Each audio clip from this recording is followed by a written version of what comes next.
teleporting slash setup a room crafting thing. Like if you could get a room crafting room, one that can let you maybe attune one altar inside that building, I think there'd be room for something great.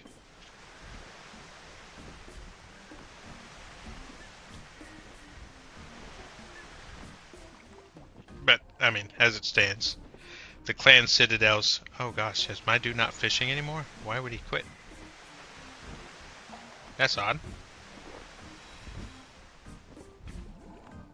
Just randomly quit fishing. But I want to see player-owned houses be more important. So another thing I would do for them is have these little areas where you could try to create displays that can more accurately show your treasures.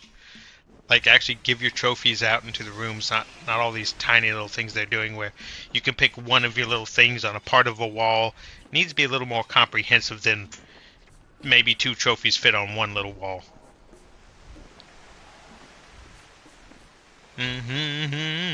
Because like right now, if you wanted to show off a lot of your trophies, you have to make a lot of the exact same room.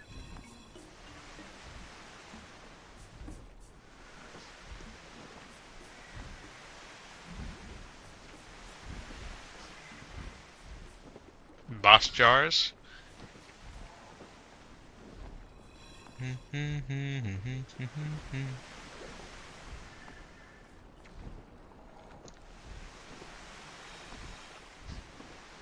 Indeed, indeed. Jars of swamp. Well, I mean, like another thing with player houses, I was looking at it a bit ago, but they haven't added much of anything to the customization. So what if you wanted a swamp-like house, like a house that had an aesthetic around a swamp, or a house that had the aesthetic around like the other worlds where you might have crags and floating islands as opposed to just living on a flat place. And maybe your houses had sections where you could build on instead of just being able to make a giant rectangular shape and build off of it, or a square shape from your base little home area. Make it to where maybe you can only have 3 squares on this, but this floating island over here you can put 4 to 8 rooms that go 3 high or 4 high, stuff like that. Like the aquarium was super insanely cool because now you have this little room where you can create these aesthetics. These little fish come into it. The more you find the golden eggs, it's like a little mini game outside in the real game itself, and you can bring that back to your little house and you make that little water room more populated with that fish. And then once a week you go into that little tank room and you can grab a clue scroll right out of that treasure chest.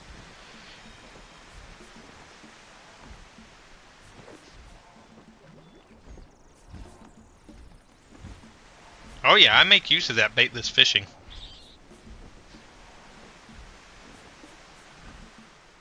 But that's like the good thing. Like they did so good with that bathysphere house, like that entire room. Just being able to use those prawns to earn the ability to fish without bait. And there's a lot of players who don't even know you can do that.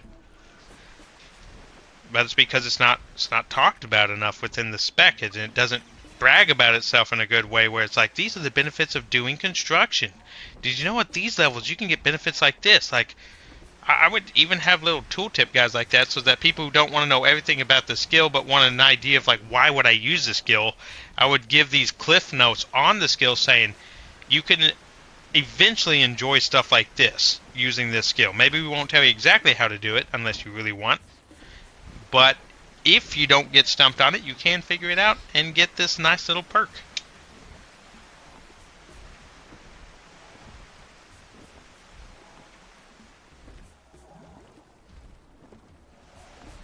You talking like the Fort Ferenthry thing? Because I've been messing with Fort Ferenthry. That's been pretty sweet. But it also seems kind of dumb to me that they did that at all and didn't just make player houses better. It's like, I get it, you gave people something else that's kind of nifty. But you know, with the player housing, you could just work on that. Instead of having us build a room that is square every single time, let's build a tiny building shaped thing that just takes up a square or 2 of space. It'll take up these general areas, but instead of locking you into these purely square shaped shapes all the time, that you can just make, here's a square, here's locked into another square. it's like a hexagon or an octagon, or just a uniquely shaped building that maybe the full 4 squares that it takes to make that building are now inaccessible towards making a square room, but now an entire cool looking designed building sitting there instead. That's my thought on some of it, is that the RuneScape has been around for so long that the people working on it probably right now doesn't know enough about the older parts of the system to do anything with it. And so they can't. And that's cool. I would like for you to come out and just say publicly, hey guys, the reason why we haven't touched this is we really don't know how. And then maybe even get some input. Maybe reach out, see what you can do about that. Find options. But this being afraid to touch your stuff, it just hurts in the end. Which I was listening to some videos last night even on these RuneScape things, like people, got banned from RuneScape claiming it was for false reasons, and it did turn out that there was a lot of times back in the day where RuneScape would have banned somebody, though mostly they did do their diligence, but it did seem like certain things could be overhyped. If the situation was right, you could be falsely banned, but it seemed like false bans were pretty rare. Yeah, like take way too long. If they made the statement, but the thing is, World of Warcraft made that same claim about content after Legion. They said we could never do content like this again, and what did that do? That tanked their player base like a freaking truck.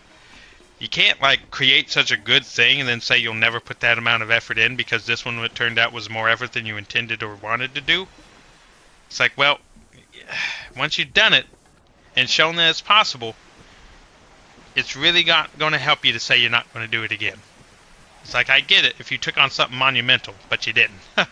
It's not monumental, at least. Because WoW straight up claimed they would never do class sets again because of all the effort that had to go into making them. And then here we are. They've already started making several different forms of class sets. And the reason being, the people said, no, this is what we wanted from you the entire time, and you actually finally delivered. So you're either going to deliver this again or we're going to quit. And then, sure enough, they had to do it because they were losing the player base. It's like, guys, and it's not that you did this and it was erroneous to do this because now people expect it.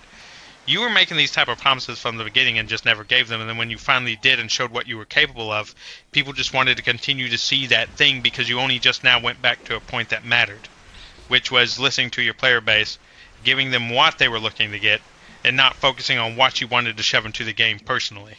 Which I would love to have things in my game. I would probably, if I was making a game, make sure some of my love went into it, regardless of opinion. But if everything that I wanted to shove into it was making people hate it and I was trying to sell it to them, then of course I'm going to make those changes so that they are happy because I am trying to get their money and get them to buy this from me. And when I start wanting you to buy my thing from me, I'm going to want to give you some of what you're asking for to make it worth your paying me for it. So there's all these things with RuneScape that I would do differently because it's like maybe it wouldn't immediately give you the money. But if the effort could later on be morphed into that money, then I'm still going to see the fact that can be done and do it. And I know RuneScape's got potential, but I feel like people who bought RuneScape did it as a cash grab. It's kind of, RuneScape's kind of known as the cash grab for these companies. And that's why I think maybe things go a little underloved. But I like some of the things they've done. They've done a nice set of good things for the game. But you did start to see a turning point where the type of love it was receiving wasn't always in the right place. You're trying to love the wrong type of players, it felt like. However, like when they first introduced the Grand Exchange, back when they obliterated trading, that thing was a horrible decision. But hey, they learned from it. They learned and adapted. Which I can be happy for.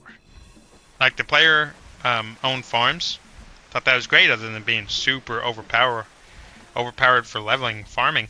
It made me feel bad for all the farmers that came before that thing was released. They actually put so much time and effort in, and it was all basically erased because now anyone and their grandma can get all this experience with very little effort. Just takes a little bit of maintenance and time on your part, and your farming skyrocketed. I never touched farming. Like, the biggest thing that held me back in questing was needing farming levels, because I didn't want to plant the trees and then run around and then maintain the trees and water them, blah blah blah, make sure the ground wasn't infected and all that. And that distaste for the farming kept me from ever leveling it. They came out with player-owned farms. Within a few weeks, I was 99. Where is it? Actually, I'm already 100, and I wasn't even trying to be 100. So, like, where RuneScape has come in the speed of getting your levels, I think it's nicer that you can get a meaningful level before you feel like you're burning out on the game.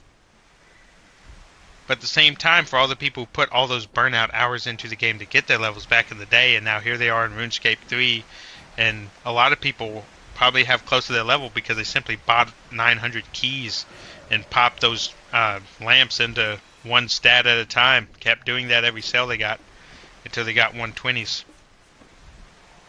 So it's just not the same. Back then, way back then, I'm talking like before 2012 at least around 2007 to 2010, I believe. There wasn't a lot of ways to pay your way through the game with money, unless you was cheating.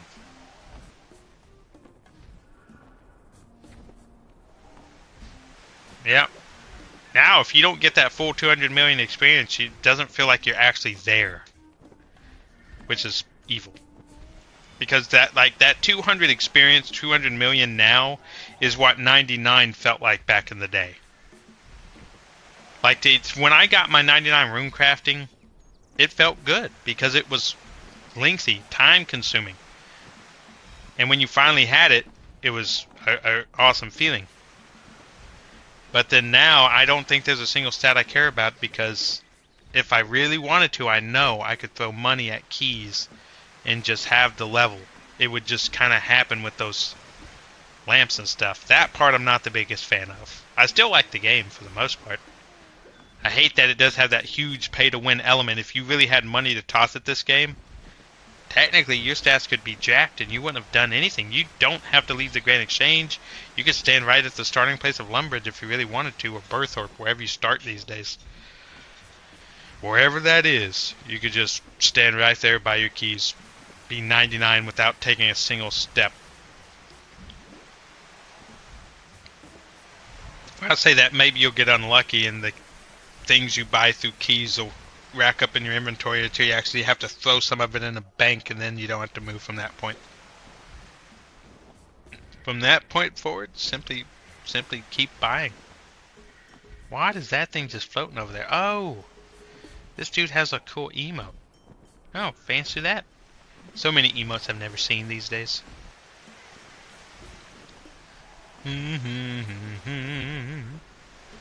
Oh, you can't see Santa's house from here. People do be asking. I'm so close to 40k, we're about to have them 100 presents. I mean, my thing is, I love RuneScape. I played it whenever I was little. Played it most of my life off and on.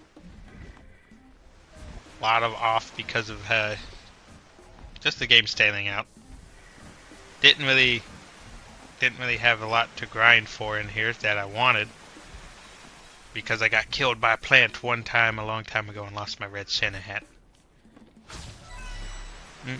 And all because I had to go run to the restroom, and it was because I was sick too. Man, normally I wouldn't leave my game, but I was feeling sick. I had to run to the restroom. I came back, little evil plant killed me, and someone grabbed my hat. But nowadays, it's like you can't lose your stuff, just buy it back from death. That part I am happy about. No more of that random getting killed just because you didn't talk to a plant in time.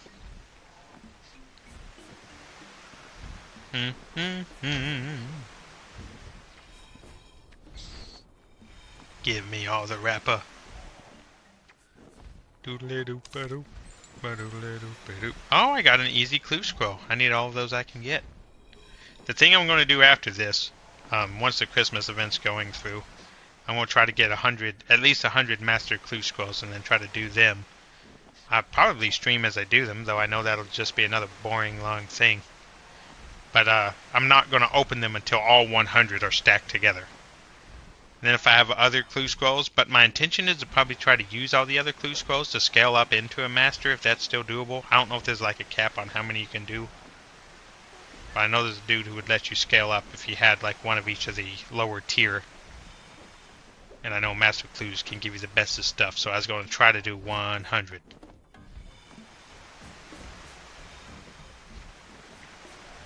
Yeah, I want to say there's this little dude you talk to who holds a suitcase. Maybe it's in Shiloh Village or some weird out-of-the-way place.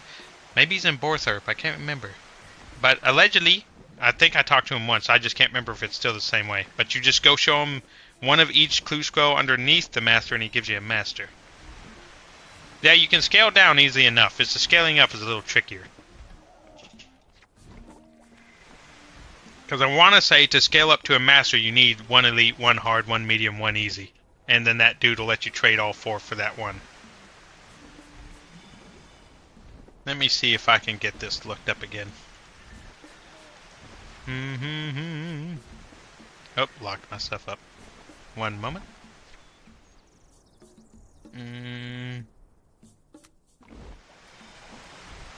Oh, weird stuff.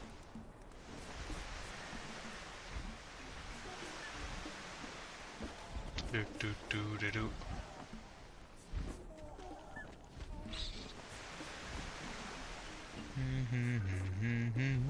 Yeah, you have to bring one of each clue scroll to Watson is his name.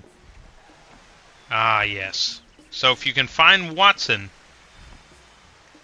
Oh, yes. See, I mostly did clue scrolls years and years ago. Long before the Globetrotter stuff came out. And when it finally came out, I had none of the credit from any of the clue scrolls I had done. And back in the day, all I did were clue scrolls. Like, clue scrolls were 100% of my time after I'd gotten level enough and quest enough to do most of the hard ones.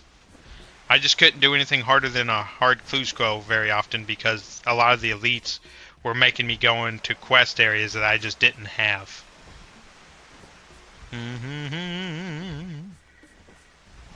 What the heck is my homie over here?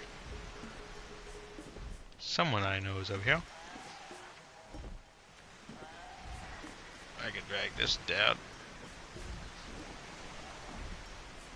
No, I can't. Let's just see. Haven't been chatted with? Oh yeah, it's my cousin. Where's my quest? I need to shrink some of these so it's not taking up so much space on my screen. Yeah, keep that all down. Make it look a little sleeker.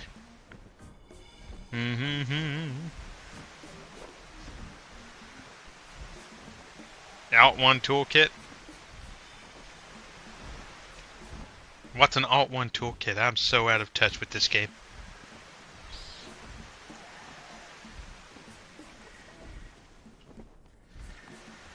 Mostly I have like, whenever I'm doing clues, I have those little guides up for how to fast track some of them clues. I am not about to be solving every riddle on there. If it's like, break up this anagram, some of the anagrams I would remember, but it's been too long. I forget them. But I'm not about to be mind fumbling over that.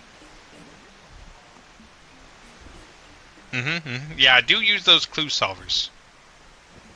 Like, I can do those shifting puzzles really easy because they are nowadays show you the results. Bad version of the rune light. Okay. But that's still good. I mean, anything that helps get through the clues. But I have to do master clues because I want a chance at the really good stuff. So, and people like to see master boxes coming open.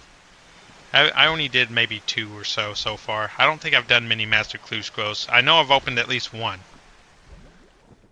But I need to do 100. And that will be the mission.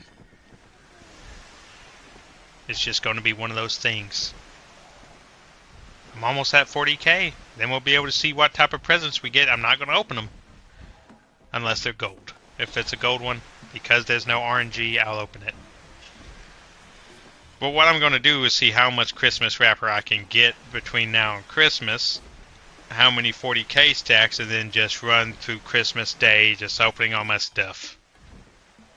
I'm even doing something on Final Fantasy where I'm collecting all these venture boxes, or they're like called venture coffers. Sometimes your little minions, when you send them out, I say minions, they're called retainers on there.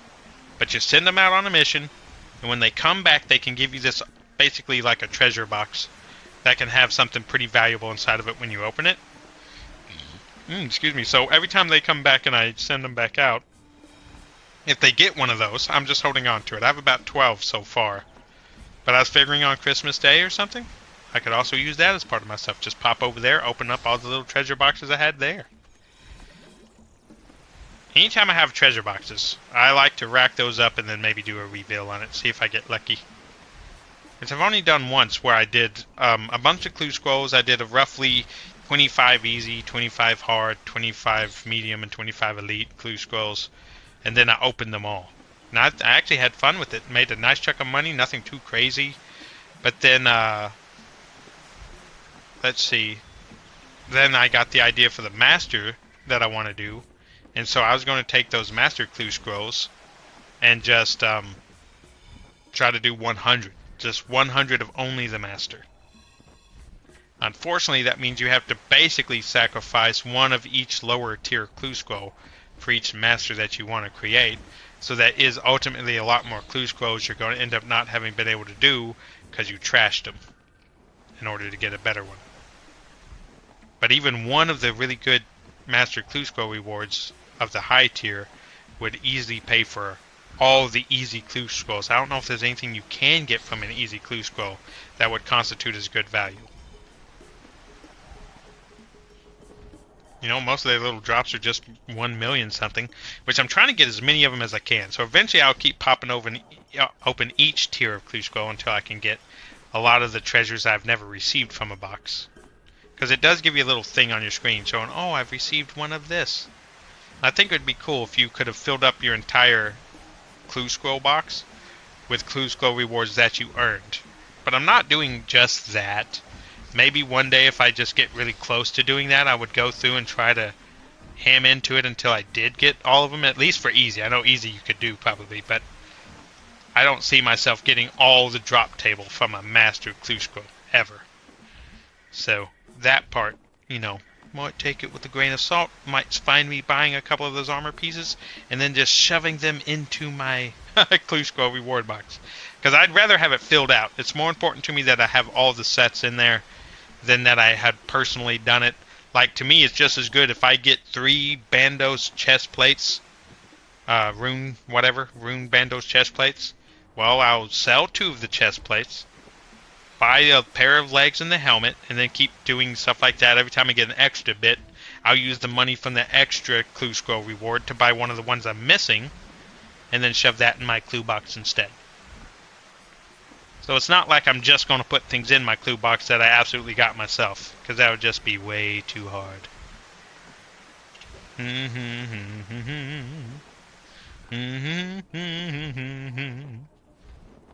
Oh yes, the titles for the clue collections is pretty sweet. I love their titles. I need more titles. The one I'm using is the Top Secret Santa from this Christmas event, but you know, donating that 200 million is easier than it seems. But my favorite titles are literally the Top Secret Santa, the Witch King, and you only need loyalty points to buy that title, and it's such a nice looking title to me. All my other titles are pretty much janky. I have a couple of okay titles. Like I have a Vampirium. I love the Vampire Questline area. I wish they would do more with that because I thought it was just a cool area of the game being inside the Vampire Zone. And I think it would have been cool to do some stuff where you go more to Vampirium and see some giant vampire city there.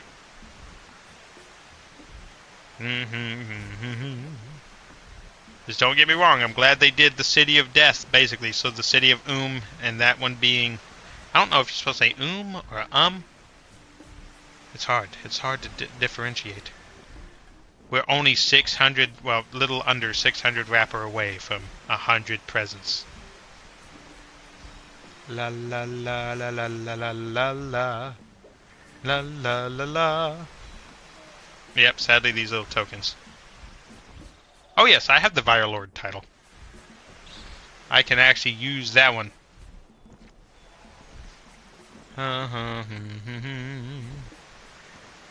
Title. Ba-boom. Now I am the great Fire Lord. I love vampire stuff. I think it's kind of nifty. So yes, I do have the title. Basically, any of the vampire stuff, I did go out of my way to try to get it done. I don't know if I have any more vampire quests that I can even do. I think they're all pretty much done now. Because Blood Runs Deep is a Fremnik quest. The Brink of Extinction. The Void Stares Back. Yep. Oops, those are legendary. It'd be mythic if anything. There's still so many quests I need to do.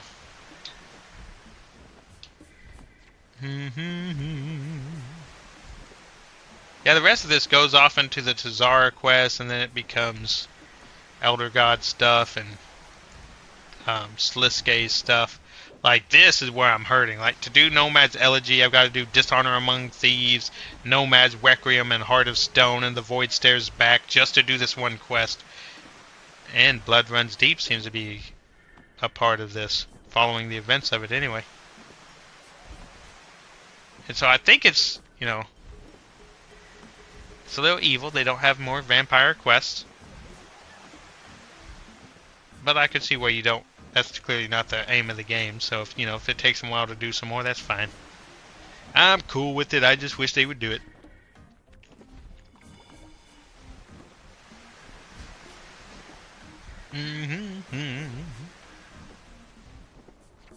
Which I'd like to see more out of this Elder God stuff, but I've got to get caught up in these quests. Kills me that I'm locked behind so much older content. I don't think it would take me long to do this Void, or the Nomad's Requiem, but the Void Stares Back needs me to do a Void Dance before I can do it. Let's see, what was the other one it was saying I needed to do? Because, God, that was a lot. No! What's a Hero's Welcome? One of a kind and Ritual of the Majorat. Soft Clay, Mithril Bar, and Combat Experience and Food. Hey, I'm actually able to do this one. Medium to long. Oh, I need to do this one. This seems kind of nifty.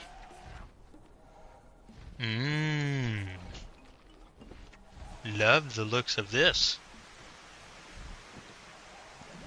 Kindred Spirits. I forgot what that's supposed to be about. What were you supposed to be? None, but you need at least 6 spaces in your backpack. Oh. Oh, this is the one where you get the new Barrows encounters. I need to do this one too. I forgot about that because I'm totally dumped. Seren, Spirit, give me some goods. 71 magic logs. I'll take it. I don't mind if it keeps giving me magic logs. I love them. Magic logs. My favorite log. Dang it. Dang it, I'm such a noob. What's Aftermath? God, that needs Twilight of the Gods, which needs Extinction. Holy shit. Length long, you may optionally defeat multiple demons, so combat equipment is recommended. Ring of the Abyss, Order of Dis, Robes Override?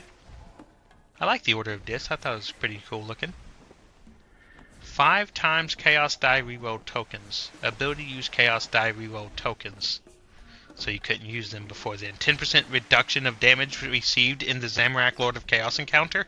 So you need to do this one just to have a better time fighting Zamorak. Damn it. All these things that would behoove... Like, you get to seeing these things, it's like, oh, if I would just do this, I would be in so much better shape.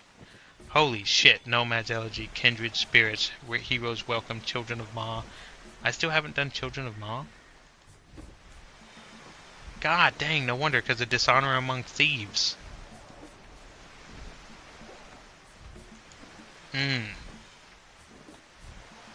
Access to Nightmare Creatures and Ancient Memories. Oh shit. Zamorak Armor Override. I need some of this stuff. Why me? Why does it have to be so good? I also need to do this Pieces of Hate.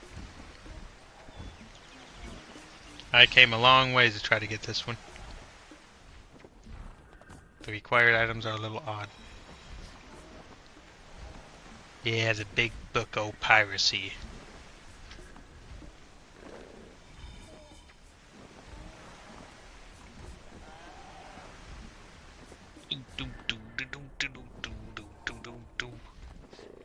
These guys are jabbering on about the candy canes not being worth much. They are valued at 100 million, but no one's going to buy them around that price. Not even remotely. Oh man, I feel like I'm so close yet so far away from that wrapper. I've never seen the 400 wrapper be so much harder to get.